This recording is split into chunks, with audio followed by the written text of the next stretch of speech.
In this video, we'll do a deep dive into registering for classes through the DTS portal. To begin, go to Registration and click on Register for Classes. What we notice here first is that I have a hold, which means I can't proceed toward registration. Sometimes this can be a financial hold or an academic hold. In this case, I need to verify my address to remove the hold. To do that, I'm simply going to click the link. If it asks you to log in, simply click the Login button.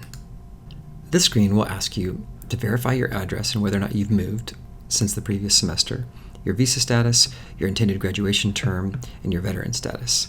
Down below, it will also ask you to affirm the 7 core essential doctrinal commitments for students and the community covenant. Once you've done that, you can click Submit and the hold will be automatically removed. Now that my holds are cleared, I can go back to registration and click on Register for Classes. Here, there are sometimes information messages, like in this case I have 2 programs. But now I'm going to select the term, Fall 2022. And scroll down, I can check the term period and the registration period. And when I click Register, it'll open up a new window. This window is one of the most powerful and complex parts of the DTS student portal. At the top it says that registration has 3 steps: select, view, and register. This is sort of like shopping, viewing your shopping cart, and then finally checking out.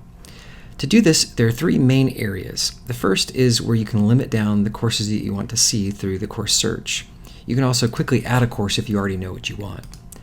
The second part is the full list of all courses available for this term that we'll look at more in a moment. And the final part is once you've selected courses, they appear down here. Now, one thing to keep aware of is that as you move your mouse up and down, there are areas that scroll within areas, so be careful on these. So first off, if I want to quickly add a course, I'm going to do that from here. So in this case, I'm going to add BE 5101 online. When I click Add a Course, now that I've added this course, I can scroll down and I'll see it in the Selected Courses area. Here, BE 5101 has the status of selected. I haven't yet registered for it, it's just sitting in my shopping cart. Now I'm going to scroll up and look at the more detailed course listing. Here you can see that there's the code and the section title and the schedule of when the class is offered, the number of credits, but notice the word campus here. This always is going to say DTS. If you're looking for the location, that's this location field. And if I scroll down, I can see that we have classes in Arkansas, in Washington, D.C., and Fort Worth, and Atlanta. Then on the other column on the far right is the shift, which is actually the language code, so you can find classes in Chinese, Spanish, or English. Probably the easiest way to find a class is to use the course search up above. So if I want to find a class in counseling, I can type in CM51, and I can see the classes that are offered there. I can do the same thing for other things like EML. I can also type in a course title or a professor's name. Now notice that for a lot of Dallas classes, they happen during the weekdays, and so Tuesday, Thursday from 9 to 10 makes sense, or Wednesday afternoon. But if I'm looking for something like a hybrid class, sometimes these take place on the weekends, and I don't know what the dates are going to be. To find those out, I'm going to click on the course code. This brings up a course description, and down at the bottom, you'll see that there's a calendar that you can page through to see when the dates are. Here I can see that this meets on the blue dates, September 8th, 9th, and 10th.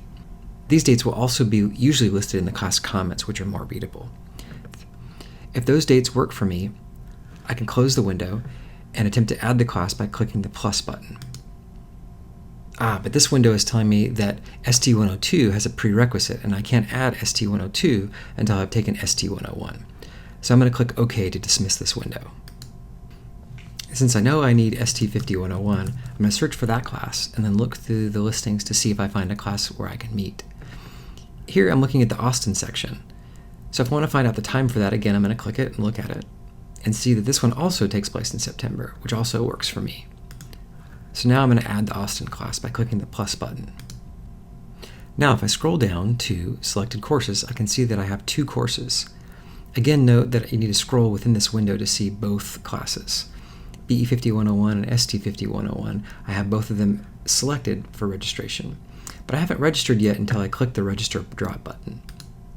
This takes me to the review screen, where I can see both classes that I have selected. Once I click the Register button, I'm actually registered.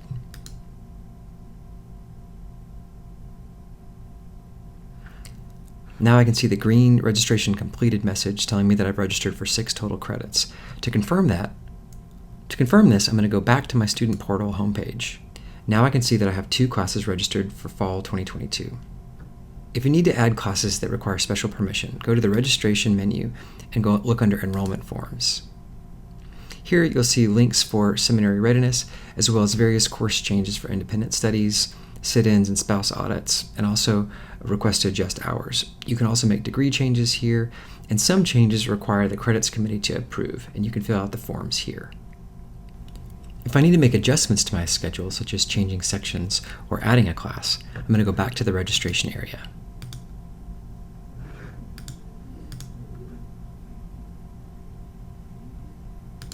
In the registration window, I'm going to scroll down to the very bottom to see the courses that I'm already registered for. Here, I'm going to move my mouse inside of the selected courses area and scroll down to see that I have two classes, BE 5101 and ST 5101. In this case, I want to remove BE 5101, so I'm going to click the minus button. Now, if I scroll down, notice that ST 101 is still in the registered status, but BE 5101 is in pending drop. I haven't dropped it yet, but it's just pending. So I'm going to move up to the top, and I want to find a counseling class to add to my schedule. So I'm going to search for CM52. Here, I want to take CM5102, so I'm going to click the plus button to add it. Now, when I scroll down to the selected courses, I now have 3 courses selected. I have ST5101 that I'm still registered for, CM5201 that I've selected to add to my schedule, and BE5101 that's pending drop. If I scroll up to the top and I click the Register Drop button, now I can view it one more time. From the View or Shopping Cart screen, I can now see the status of the 2 things that are going to change. BE 5101 is pending drop and it's going to be removed from my schedule, and CM 5102 is selected to be added to my schedule. When I click the Register, Unregister All, both of these things will happen at once. Now, it's telling me that registration is complete and I've unregistered for one class and added another one. Now I have CM 5101 and ST 5101 on my schedule.